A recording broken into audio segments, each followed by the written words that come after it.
Des Gémeaux pour la semaine du 1 au 7 juin, le grand oracle des révélations de Stéphanie Abellan. Je vous rappelle que c'est du général, ça ne parlera pas à tout le monde. Vous prenez ce qui vibre avec vos énergies du moment et le reste vous mettez de côté. Tentez aussi votre signe ascendant, peut-être que ça vous parlera en complément ou ça vous parlera mieux que votre signe principal. L'énergie de regret, sentiment de trahison, de déception sentimentale ou relationnelle, émotionnelle par rapport à un lourd passé affectif, sentiment de rejet, frustration, tout est déséquilibré. Vous ne savez pas si vous allez vous en sortir. Il tient qu'à vous de vous tendre la main à vous-même, de vous reprendre en main, de vous materniser, de prendre soin de vous. On vous parle de dans 3 mois, il y a peut-être quelque chose qui va se bouger. En tout cas, on vous dit que ça date. Alors soit ça date depuis 3 mois, c'est ces histoires de regrets que vous avez, soit on vous dit que dans une période de 3 mois, quelque chose va bouger. Alors c'est marrant, j'ai l'année 1965 là. Ça peut parler à quelqu'un, ça peut être un signe, vous voyez la carte là, 1965. Ma mère est Gémeaux, mais elle est née en... Là, elle est née en 51. Donc on parle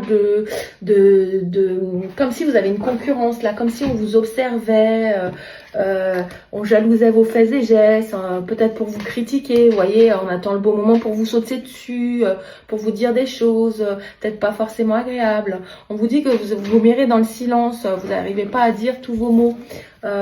On vous parle d'élégance, vous aimeriez bien vous exprimer avec douceur et délicatesse, mais des fois, il faut pas prendre de gants, on me dit. Mais là, vous avez décidé de vous murer dans le silence parce que vous en avez marre d'être déçu. C'est ce que j'entends et vous vous sentez manipulé et vous n'avez pas envie qu'on vous manipule dans vos émotions, dans ce que vous ressentez. Vous voulez dire les choses, elles sont vraies et vous voulez pas qu'on transforme votre réalité des faits. Voilà, c'est ça que je ressens. On me parle de pauvreté. Peut-être c'est une pauvreté des sentiments, peut-être une pauvreté de sentiments, une pauvreté financière, une pauvreté des échanges, parce qu'on a le silence qui est là. Vous êtes peut-être dans la pauvreté des échanges avec les autres, peut-être j'ai ça.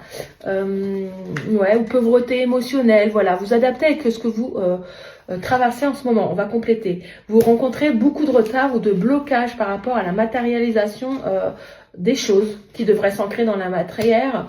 Vous n'osez pas prendre les devants et c'est par rapport à des disputes et des tensions avec une personne, ou soit c'est vous-même qui êtes en tension et en conflit avec vous-même et vous prenez beaucoup de retard dans ce que vous aimeriez entreprendre, mais il y a beaucoup de déception, hein, je sens vraiment ça. Et je sens de la négligence. Alors soit vous vous négligez avec vous-même, soit quelqu'un vous néglige. Il est temps d'agir. Il est temps d'agir. Tu n'as pas besoin de tout savoir à l'avance. Fais le premier pas et regarde tout se dévoiler. Tu peux gérer tout ce que ton chemin te réserve. Tu es prêt.